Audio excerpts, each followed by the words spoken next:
Good morning and welcome to the Frederick County Board of Education Policy Committee on Wednesday, January 27th, 2021. We're going to start with the Policy Committee meeting minutes from October 21st, 2020. Any questions or changes? Seeing none, we will move on to public comment. I don't believe we received any. Okay, then we'll go on to 1.04 Policy 439, Dress Code for Students. Yes, and this is a policy that we discussed on 2 occasions with the Policy Committee. We brought it to the board. We received some additional comments, and I believe Ms. Barrett had recommended at the November meeting we bring it back here, and she asked me to do some additional research. But just by way of a little bit of background, Policy 439, we originally brought changes to identify when students come back as far as recognize the protocol and some requirements based on wearing a facial covering, a mask. So because this is just a very significant area and we know that post-COVID, when we no longer have to wear that, we'll bring it back to remove it. But we just thought it was really important to include, as well as the exceptions, because I always say, if we are getting a lot of questions at the central office on the interpretation or understanding of a topic, it's really helpful to put it in policy to refer, to the public. And this is an area we do get a lot of questions about, and I think that'll increase then as students come back. So that was the primary changes, and the policy committee and the board discussion had no edits to that. The one area that we were asked to reconsider is under 13, as far as it said we may grant exceptions to the dress code for disability, health reasons, or sincerely held religious beliefs. And the recommendation is that we would change may to shall to make it more of a, if you're going to create, it should be an exception, not the rule, that there's really that higher standard because the board expressed that in all cases that we can, unless there's a safety concern, we really should grant the exception. The additional research I did, as I met with other attorneys, I said, how do you handle different exceptions, especially, and it usually comes up on sincerely held religious beliefs. And sometimes we've had to make a reasonable accommodation or ask a student to remove something if it would cause a safety concern, like in a welding class, if covering on your face. Flammable, or it could get stuck in a piece of woodworking machinery, welding, a chemistry lab. In athletics, there's been a couple of cases for yarmulkes that are secured with pins. Sometimes athletic associations will say they have to secure it with something other than that. So typically it's, can we make a modification for a safety reason, but in some cases, if there's not a way to safely work around it, we may have to ask a student that we couldn't make that accommodation. Would we look at an alternative assignment? So that's why we had some language in there that indicated that we will grant the exception unless there is a safety reason that says that we cannot. So I just wanted to give that additional information just to see if, based on that, you want to make any additional edits before we would take this one back to the board. Any questions or edits? I want to clarify that. And David, can you pull the mic close because Yeah, for yeah. recording, Yeah, I please? should do that. So. I guess I just want to confirm that the context or the eyes in which we're looking at this policy is really today largely about adding the language around mask wearing, with the expectation that we will have some students returning Yes, to the classroom. correct. In looking at the bottom of the policy, this policy has been reviewed almost every year. Yes. Do we anticipate that it will be a 2-year time frame before it comes again, or do we have some policies such as this that might come annually? Typically, David, policies, we do try to put policies on a regular schedule to become before the board. But when things change that require us to look at them more frequently, like the masks, or if a law changed that said, and it affected a policy, it will be brought back. So typically, what's the rotation schedule now if there's nothing else? Have you gotten it down to? Every 2 years. If we haven't Every looked 2 at it for years, 2 right. years, it goes back Right. in the rotation. So every 2 years, but if something comes up that requires us to look at it sooner, we can or will. So if a law's changed, or if something's happened and it's not being interpreted right, or somebody feels it's not, we can look at it sooner than that, but the minimum is to look at it every 2 years. Yeah. So, you know, my goal, I guess, is that we get this policy updated to ensure the mask wearing language is in there. The area of this policy that I have some question on, or that I continue to think about, would be under Roman numeral 3, policy statement number 4. You know, students are prohibited from wearing clothing or items containing derogatory expressions or language demeaning a person or group, and it lists out some different ways, or some different groups. Yeah, I would just, I think going forward, want us to be thinking about, would, for example, a Confederate flag on someone's, on a student's shirt, you know, would that in fact be prohibited under this policy?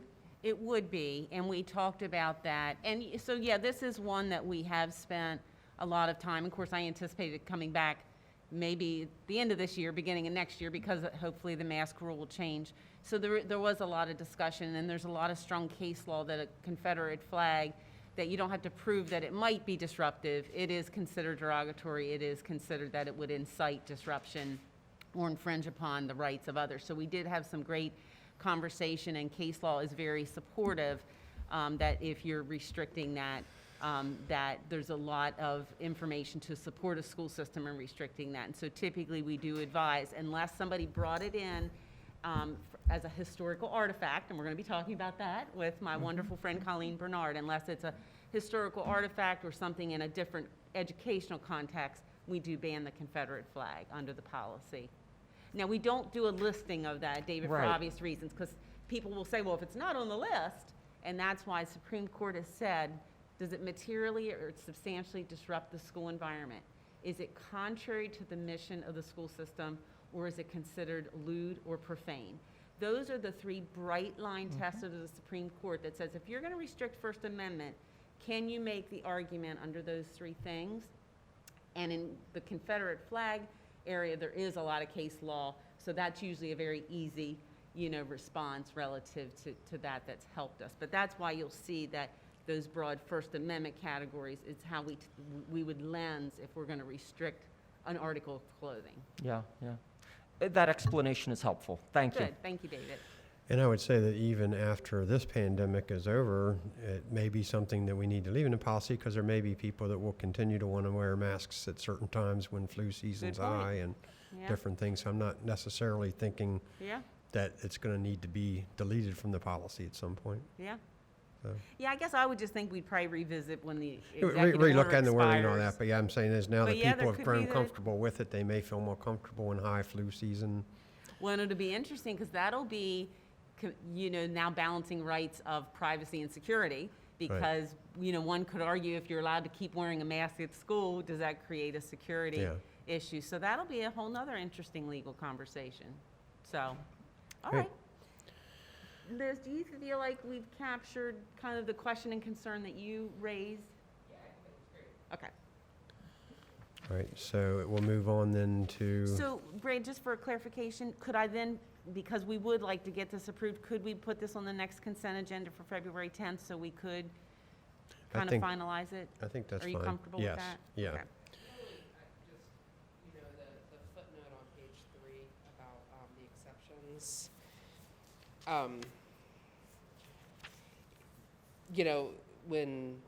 Whenever, I know on the 25th, the governor lifted the state of emergency for the state. Yeah. I don't think that has any effect on, No, these are still, I checked, these are still. yeah, Mhm. but I also think that, just think about that footnote. Okay. Because I think the exceptions in there are important to list. if they're mandated, if the mask wearing is mandated by the school system, but that's covered in the mask, the mask Yeah. guidance. And I just feel like, we're gonna have a new governor at some point, and there might be a county requirement, so, exceptions to wearing face coverings. I just don't wanna have to deal with this footnote if it's not accurate. So if that's- exceptions to face coverings, No, you as raise a good as point. outlined in local or state, regulations. Well, you raise an excellent point, Liz. I didn't think about this.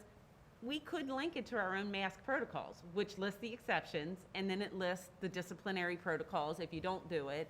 And so I'm wondering if maybe because we do capture this, but then it's ours. Yeah, What do you think? I think it makes more sense because we can change our thing locally, and if the governor lifts that restriction, so, and the exceptions that go with it. Paul, what do you think of that? If we link it to our protocols versus the governor's order? Okay, great. I like that suggestion. Well, then I'll make that edit, and if you're comfortable with that, can I still put it on consent? You can. What I would suggest is we'll put it on consent, but if you could send the revised policy to the board so they don't have to wait till it's posted on board docs if they want to review it before. Before the that board meeting, meeting, that way before they'll it's posted to board doc? Yeah, just go Yeah, ahead we and can do email and that. say this is going to be moved to the consent agenda. That way, they can see it sooner rather than later. Okay. All right, Awesome. Thank you. 1.05, Policy 516, Teaching of Controversial Issues. So this was one, again, that we had great discussion at 2 former policy committee meetings. Mr. Beninsky kind of championed this. He reviewed other county policies, and we have a corresponding reg that's in draft form. We brought it to the board. We had some additional dialogue, and Mr. Mason and Mr. Beninsky then talked a little bit about an edit to ensure that we capture that controversial topics can be historical or current event. And because of especially things that we've seen this year, and it's, come front and center relative to that, I thought that was an excellent edit. So you'll see that on page 1, we added, well, and I can't take credit, Mike Beninsky and Jay Mason worked on this, that if it sees issues that are controversial, both past and present, and then a corresponding change on page 2, controversial issues must be presented in an impartial and objective manner, use of historical artifacts or modern representation symbols will be within the context of stated curricular objectives. And again, this policy was to balance that current events and controversial topics will happen, historical artifacts will come into play, and so what is the curricular objective and the advice that's consistently provided? And a triggering point was we did receive a complaint within the community about the display of a Nazi flag in a classroom that was used for historical purposes, but had some valid concerns, as far as once you use that for the stated objective, then should you remove it? So we've had some great discussion, and Colleen Bernard is our curriculum specialist for social studies, and her input and advice and counsel is just invaluable, and she's just a gold gem. I'm gonna just embarrass her here a little bit. She's really helped us a lot with this, and she just gives great and wise counsel to teachers on this area. But with that, we're here to answer any additional questions you may have on this change or the policy, but this is another one from a time-sensitive. We'd really like to finalize this so that then Ms. Bernard can provide it to teachers and we can provide it to our administrators. Questions? I don't necessarily have a suggestion of better language on defining controversial issue. Currently, right, it says controversial issue, a point or matter about which there exists significant opposing viewpoints and or multiple perspectives. But I do want to acknowledge that, right, I don't think, you've mentioned the Nazi flag that was in the classroom last year, right? I don't think that would fall under this definition of controversial issue, in the sense that I don't think there exists significant opposing viewpoints or multiple perspectives within our curriculum, within what we would be teaching in the schools. I was thinking of what would be an example of, I think capital punishment, right, might fall more under this idea of controversial issue, that there could exist significant opposing viewpoints. I'm not sure if that's a problem, but it's something that I observed in thinking about this definition Yeah. for controversial issue. Ms. When I- Bernard, oh. if you want to move up to the microphone, yes, if you thank wanted to you. maybe give Well, some comments. and two, David, that's why I think we looked at this as a two-prong of controversial topics or teaching with historical artifacts.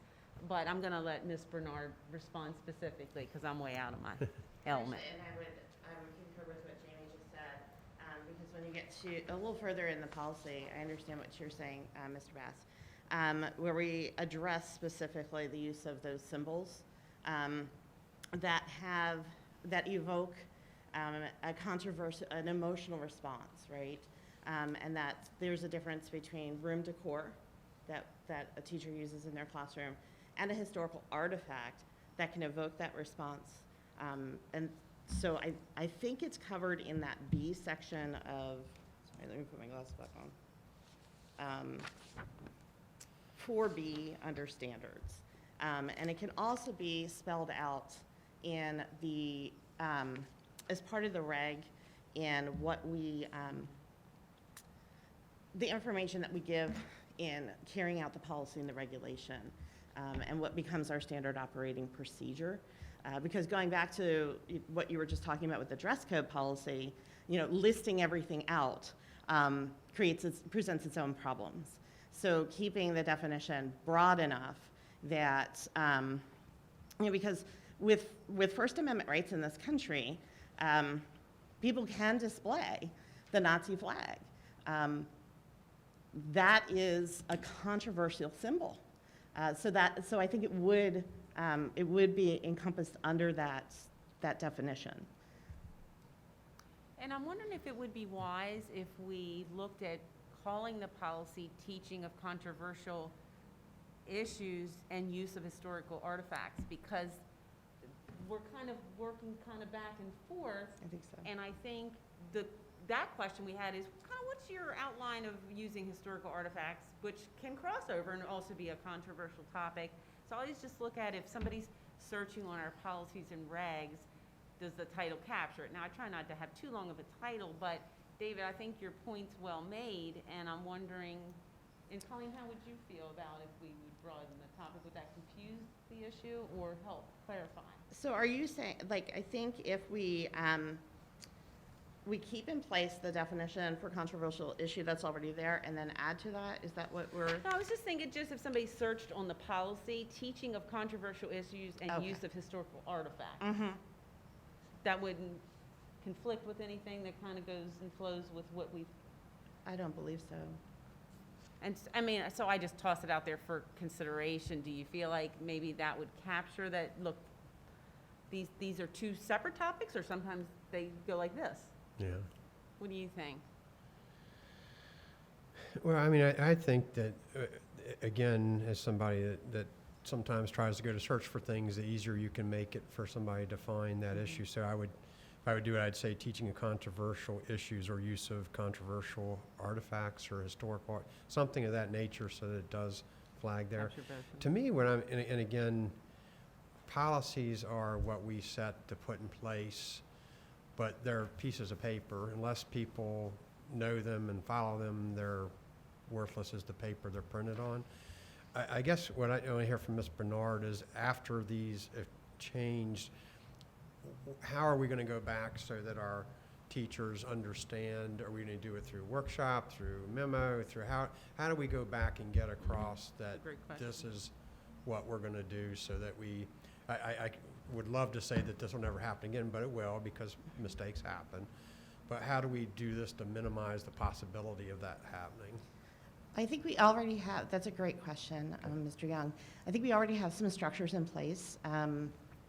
The CII department works collaboratively with our AAE department. I do a lot of work directly with Eric Phillips in the creation of the civility guidebook that we've already presented to the board and is out in the public. And to me, if this policy goes through, that would be the first place where systemically we would put the guidance. And that would be a collaborative process. I can't speak for those, but Right. that's how I would do it, is it would be a collaborative process amongst multiple departments. The SASA department, who is also empowered in this policy to make these decisions, needs to be part of that conversation and that guidance creation, so that we're all on the same page. Yeah. So that when an issue arises, it's not being treated differently in different buildings. And so that, I think that guidance needs to come systemically, and it needs to be a collaborative process of multiple departments. Yeah. Once it's created, then it's a matter of how is it disseminated. Disseminated through principals, disseminated through curriculum specialists, and then professional learning there needs to be time for professional learning so that teachers understand in particular. So, and that would be discipline specific, because of course in social studies, this is our wheelhouse. So we do a lot of professional learning when we have the opportunity to do so in addressing these types of issues and how to address them in our classrooms.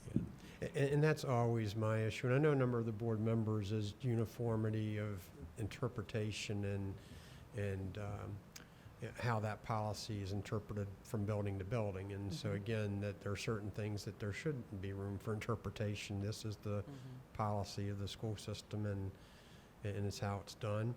So just one last follow-up question for me. So as we know, things change, and so next 2 weeks when students come back to school, somebody comes in wearing a QAnon shirt. How do we get to the point where we decide something like that is acceptable or not acceptable? Is it done at the higher level with committee, or does somebody have to say, hey, I don't like that, and I don't, that offends me that they're wearing that, and then we have to make a decision? Do we proactively look for things to say, hey, this is going to come up, and we better get some advice out to the schools on that?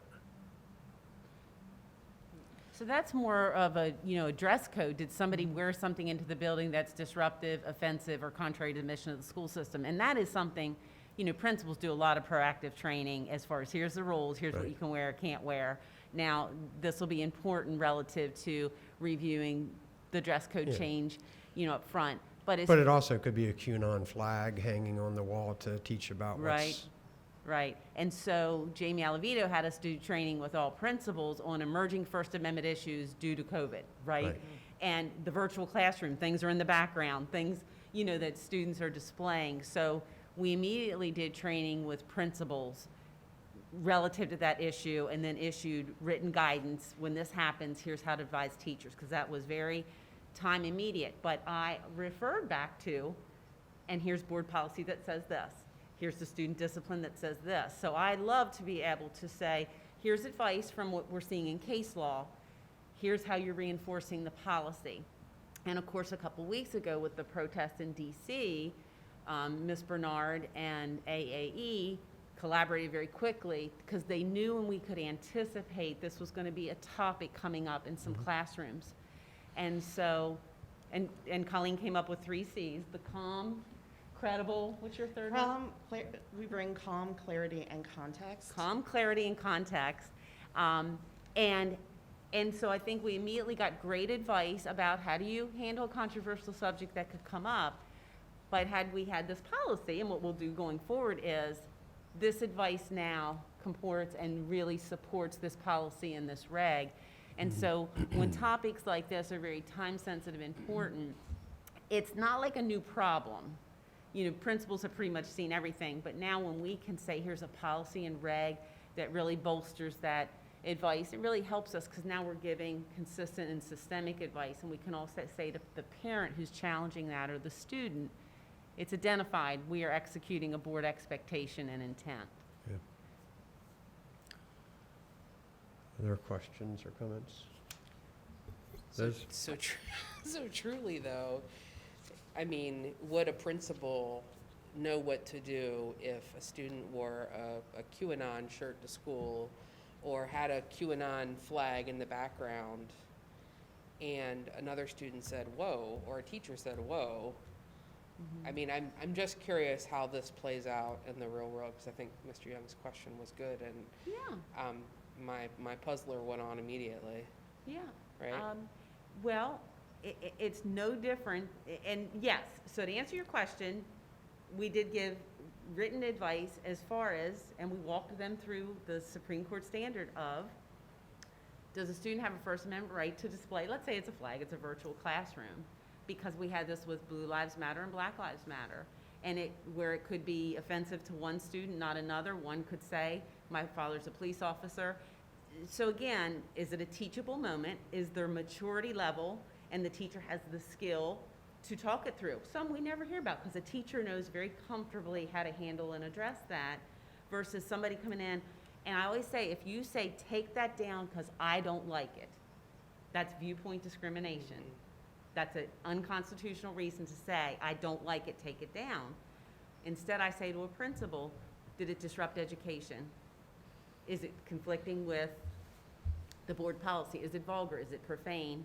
Is it trampling on someone's rights of others, and things like that? So I would say that's your standard, that if you're legally challenged, if you use that rationale, you have a right to censor or restrict that speech. So I guess I'd like to say, well, first I always say to principals, First Amendment is never easy. That's when you want to phone in and for advice. We have some principals that would be very comfortable. A brand new principal might say, I read the policy, I think I know, I went to the training, but I think I'd just like some advice on how to address this. And that's kind of where I always say, when it's a First Amendment issue, it's not like this cookie cutter answer, it's fact driven. Let's talk about what happened in the classroom, what was the speech that was displayed, et cetera. But the tenets of the dress code policy is what we reference, because it's legally sound and legally proven. So I always just say, the latest and greatest controversial thing kids want to display, they've been doing it since we've been in school. It's just different now. We're seeing things that are different. Any other, David? Yeah, I mean, I think that this policy is improved in the sense that it is bringing in, yeah, I mean, present or modern representations. But, right, I mean, so I wasn't sure to what extent we want policy responding to specific issues that the school system has faced in the last year. But, right, I mean, you did bring up, right, the Nazi flag that was up. And I don't know, I guess I'm not sure that this, right, I don't think that this would, I'm not sure that this directly addresses that issue. That even if we pass this policy, that I think a teacher still could put up a Nazi flag Yes, in their classroom. that's correct. They could, if it was tied into a curricular objective. And so in the draft regulations,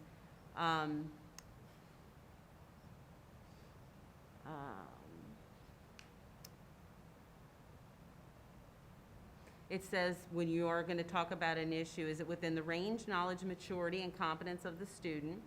Materials available for which a reasonable amount of data pertaining to the diverse aspects of the issue will be obtained and instruction is provided.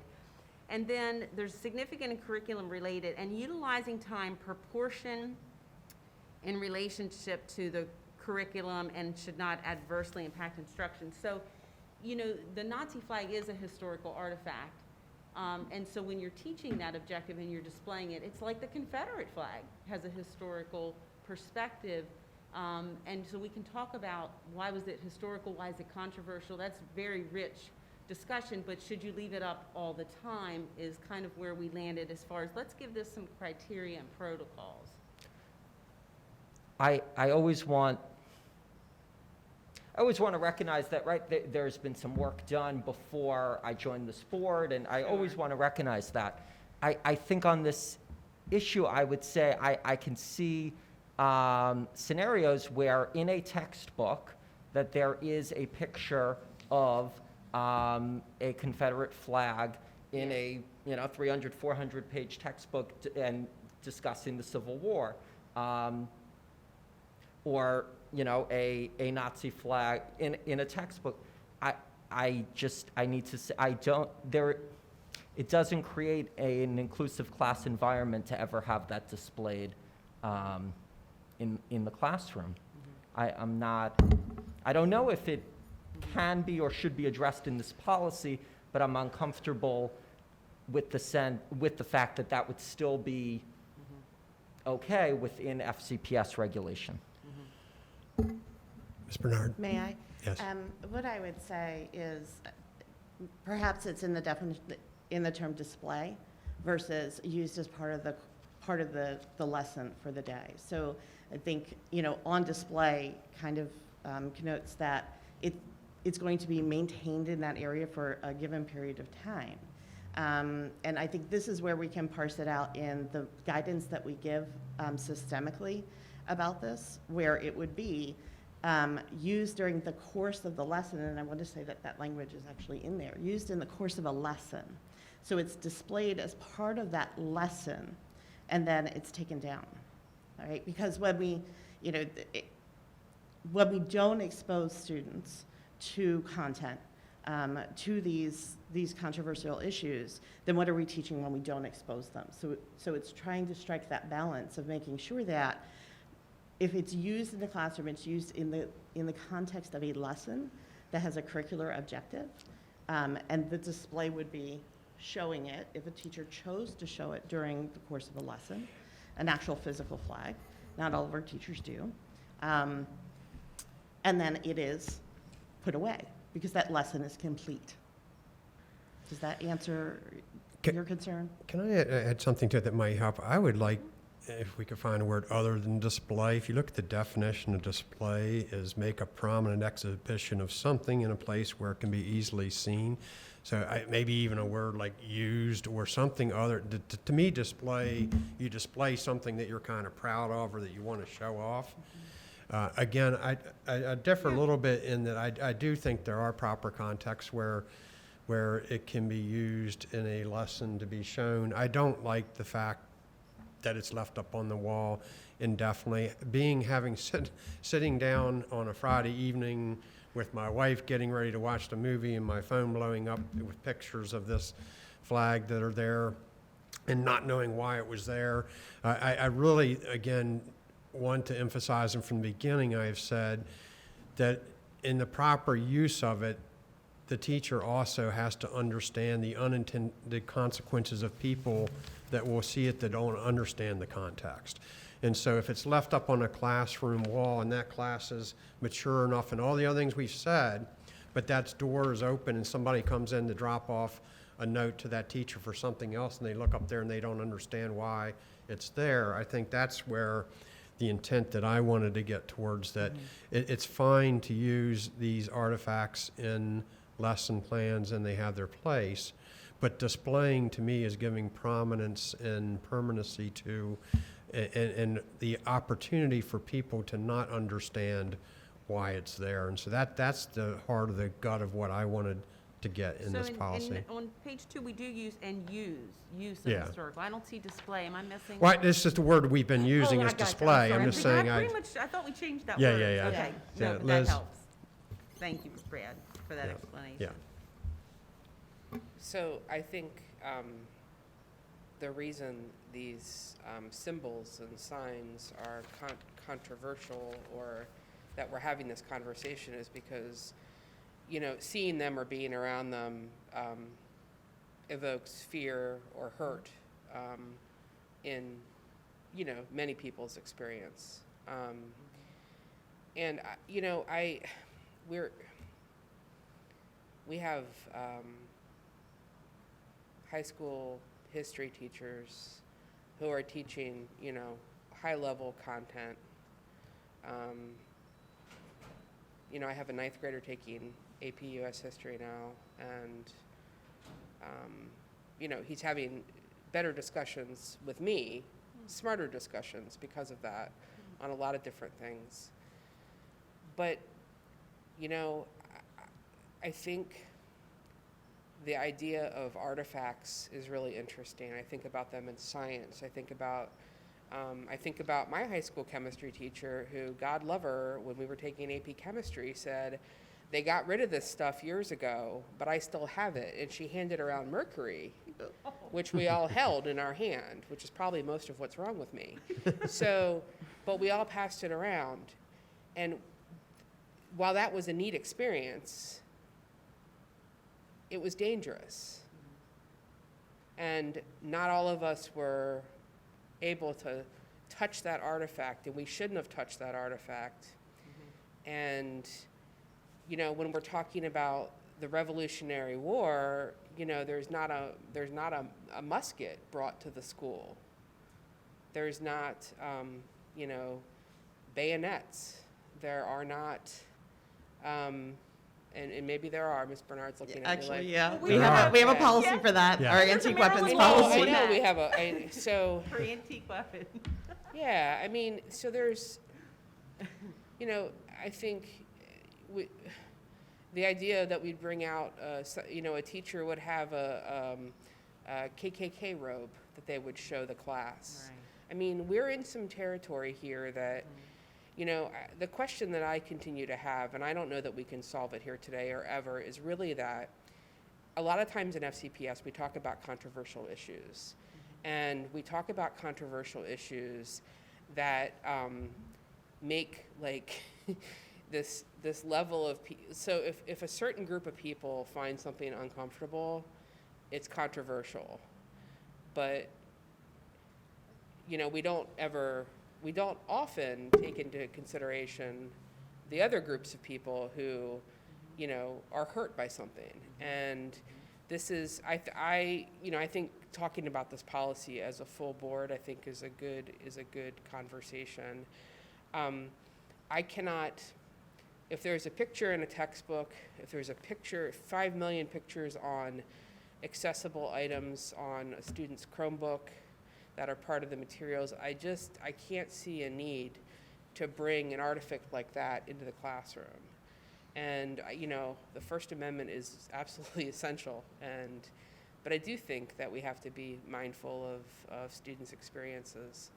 And, you know, I know the work that you have done to communicate this to staff, and I know how thoughtful you are in your approach. But I am interested in, you know, I think it'd be interesting to hear student perspectives about, you know, how these things either enhance or detract from their education and their experience in the classroom as well. And we can certainly bring it back and try to get some student input and maybe some social studies teachers that I think are in the field and have, you know, have some, you know, could certainly give you the day in the life of teaching and what they see, you know, in the classroom and what will be important to them. Because, look, I'd like to blink my eye and have this policy approved, but it's a big policy, it's a big topic, and we want to ensure that we have the board's intent before we execute and interpret, because, you know, it's called teaching controversial issues. Controversial issues by its nature aren't easy, but we want to ensure that our students are prepared because life is controversial. Yep. You know, and we want them, you know, our public education is to make sure that we encompass that, but before we do that, we need to ensure that we know the board's intent. So if we feel like we want to bring this to work session and we want to get some input from teachers and students, if that's the wish of this committee, that's what we'll do. I think one other point about that specific flag or that symbol, in that it's not necessarily just historical anymore, right? Because that movement and that, Sure. you know, has not died, right? So we just saw people, you know, rioting in the Capitol, carrying those symbols still and advancing the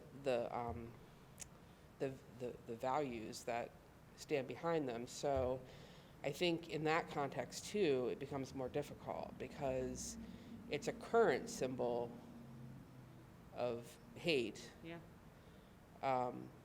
And that current symbol of hate is in contrast with our mission. So we have to balance that as well. Okay.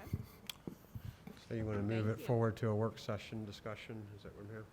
Yep. Yeah. Okay. We'll I continue support that. to be a team. Okay, can I just qualify my remarks about the First Amendment and that particular symbol? I'm talking outside of the school, and therefore in our classrooms. I just wanted to make sure that that was clear, like, Yes. and why it's so important and so powerful. And my concern is that when we start going, not this, not this, not this, what not this is going to wind up on the list next? And that's a difficult thing Yep. for us to do. And we can certainly outline the principles of practice in using these types of things and how and when they're appropriate. Thank you. Thank you, Ms. you. Bernard. We appreciate your So guidance. until we meet again. Yes. All right, 1.06 policy, 200 school attendance areas and redistricting. Right, so this was a policy that we reviewed, policy committee. The main change was C. We just wanted to make sure your policy aligned with the exact language in the law. Then the board was involved in evaluating closing a school, and we had a bigger discussion at the board level on, is there criteria we want to look at that will trigger us looking at, should we close the school? So that expanded beyond just the legal changes, and so the board asked the policy committee to have staff, Leslie Pellegrino and Paul Lebo, our COO and CFO, just to share some information from a staff perspective to determine, do you want to add this to policy as far as, and these criteria will automatically trigger a board review of closing a school. And so I believe they've prepared, so for Brad and David, I know you had a context Right. there. They did an initial presentation to the board, and so we'll just continue that dialogue, but the changes made just mirror what's in law, but we didn't finalize it because the board indicated they wanted to have a broader conversation. So Right. that's a little bit about the context. So Brad, would you prefer we give you that grid information and let Paul and Leslie share a little bit about that, or what would be your preference to proceed with talking about this policy? What was your intent that we want to bring it back to board for that full discussion? What I don't want to do is have them have to go through it twice, unless the part that you're thinking that they're going to go through is more for So air I think clarity. they did chat initially with the board, Yeah. and now the board sent it back here to say, is this the kind of data you'd like to add to the policy? Okay. Did I Great. get that right? Yep. All right, so I'll have Leslie and Paul, and I think, did you make copies? Oh, okay.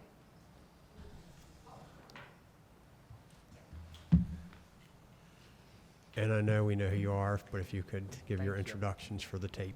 Sure, absolutely. Paul Lebo, I'm the Chief Operating Officer.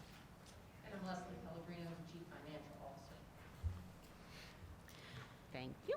So in the discussion in policy 200 in the section 200-3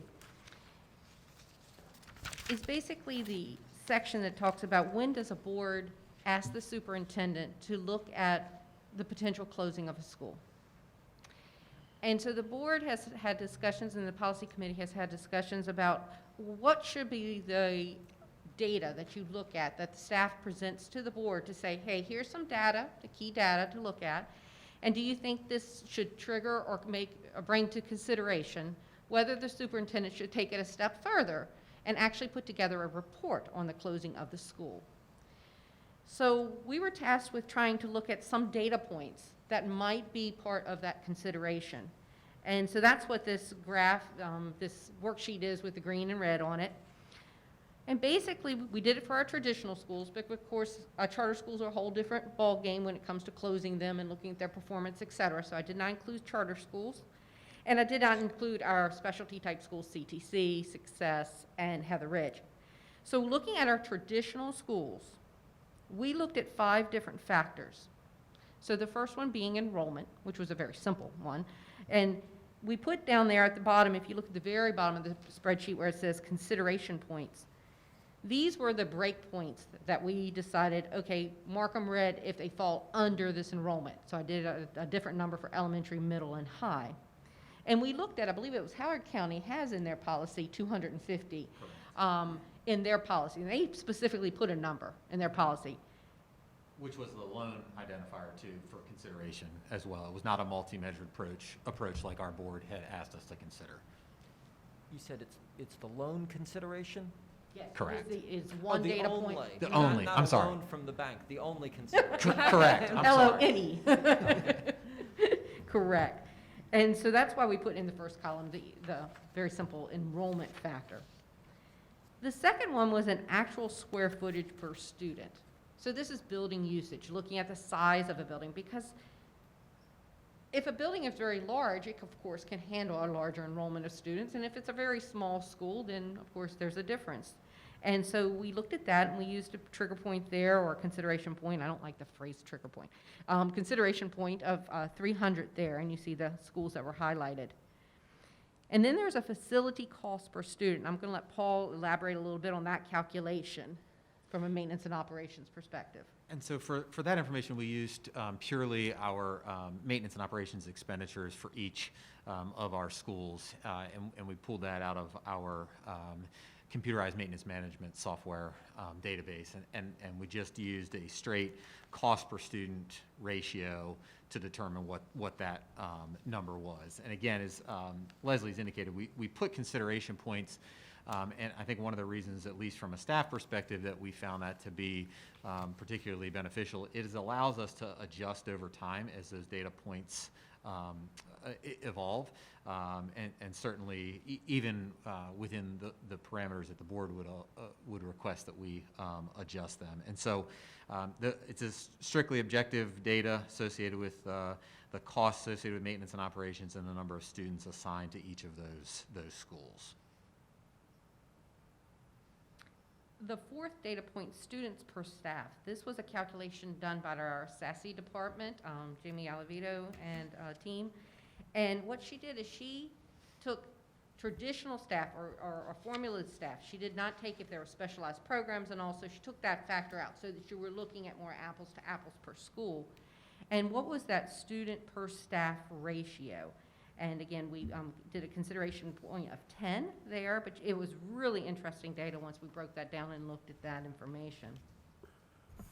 And the last but not least is something that's near and dear to my heart, is the percentage above average for Essa data. And Essa is the Elementary School and Secondary Act, and in that law that went into effect a few years back, they require each year that all schools in the United States calculates a cost per student.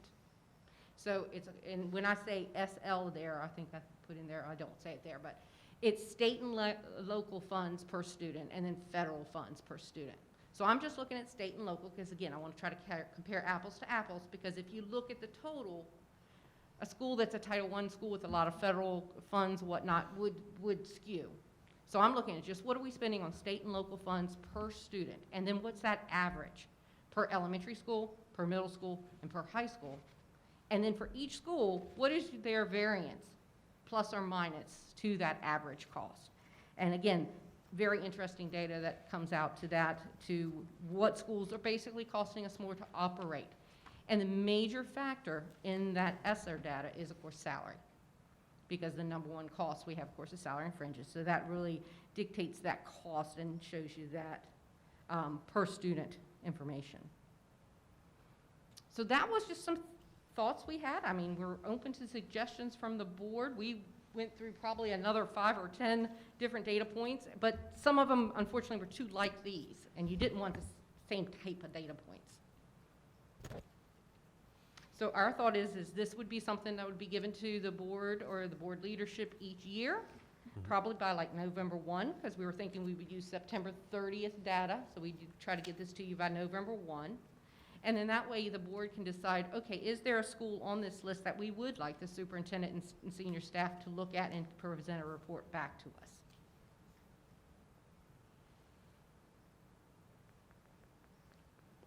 Yeah, I mean, I want to say, I think this is, really important data for us to have, and it sounds like at least one other county would only be looking at one factor. I'm glad that you've put together 5.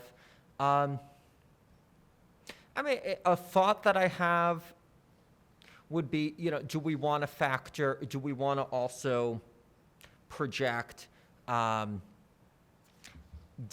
distance that students would be traveling if a school were to close.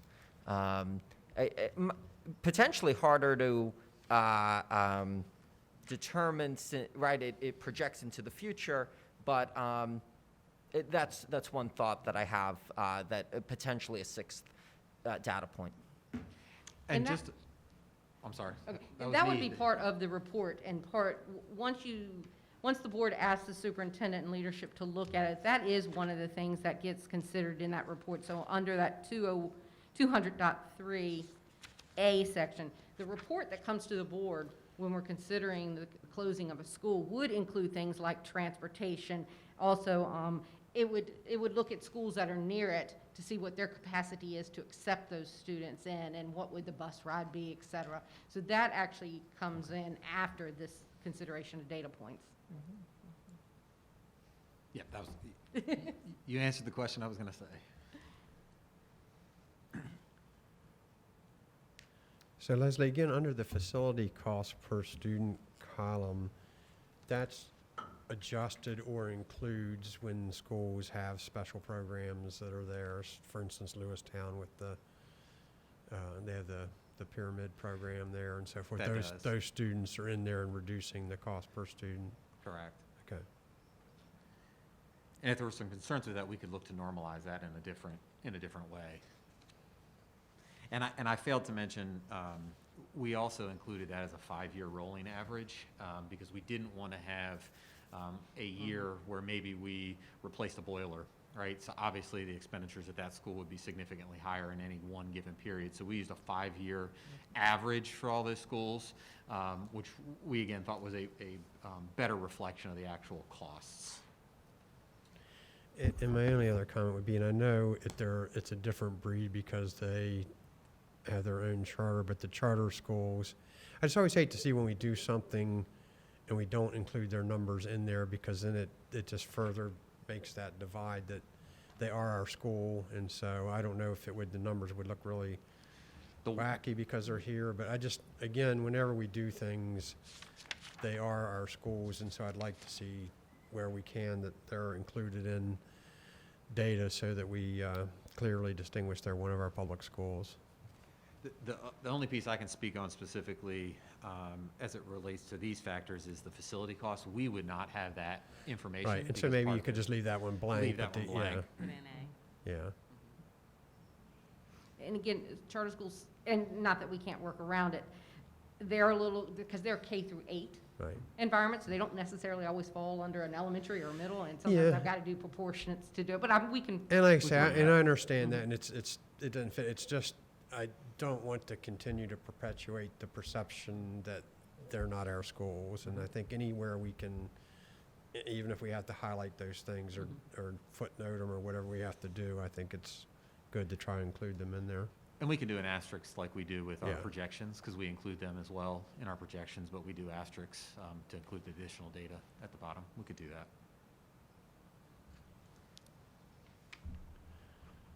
So do you want us to bring this to a work session for the board and now include this? We'll put the charter schools on, we'll indicate these are the 5 factors, and we'll draft those into the policy and have that bigger board discussion?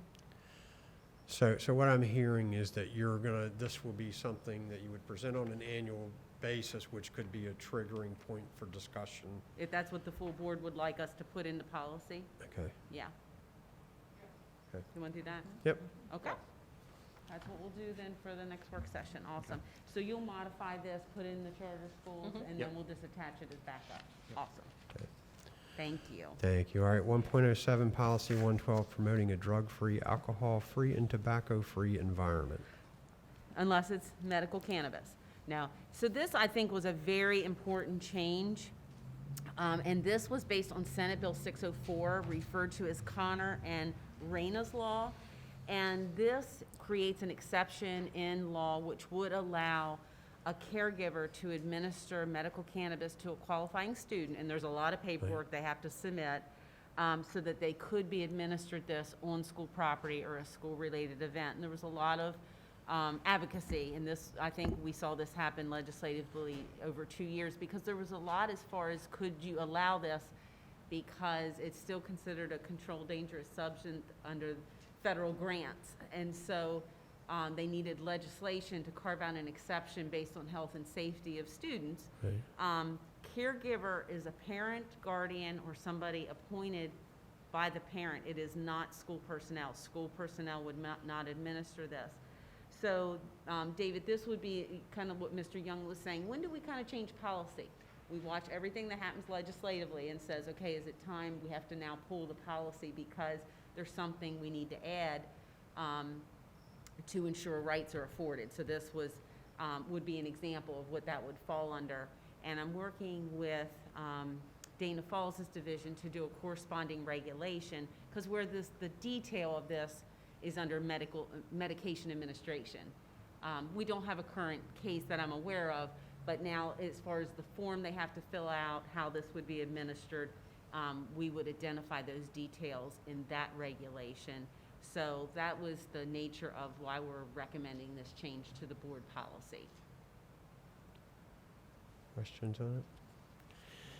My only thing, and again, this is unrelated to that, but in looking at the policy name, promoting a drug-free, alcohol-free, and tobacco-free environment, I mean, it encapsulates what we're trying to do. To me, and what I've seen and what I've heard, you know, I think one of our biggest issues we have in school more than anything is vaping. And I know we have vaping in our policy as forbidden, but in looking in that policy in the title, I don't know, I guess vaping technically falls under, it could be under tobacco, it could be under drug, it could be under any of those, but I'm just wondering, you know, because that is the major thing, whether somehow that needs to be incorporated into the title of the policy. Oh, yeah, because you did take intentional efforts, and I think Scott Yeah. Blundell helped us with D to say, hey, in case you were wondering, Yeah, this is included under the tobacco definition, but but to me, the title right now is it's a 1980s, 90 title. It's well, and it's funny because yeah. it's from 1980 law that Yeah. says every board has to pass a drug-free, tobacco-free workplace. Right. But there's nothing in the law that would prohibit us from expanding it, yeah. No.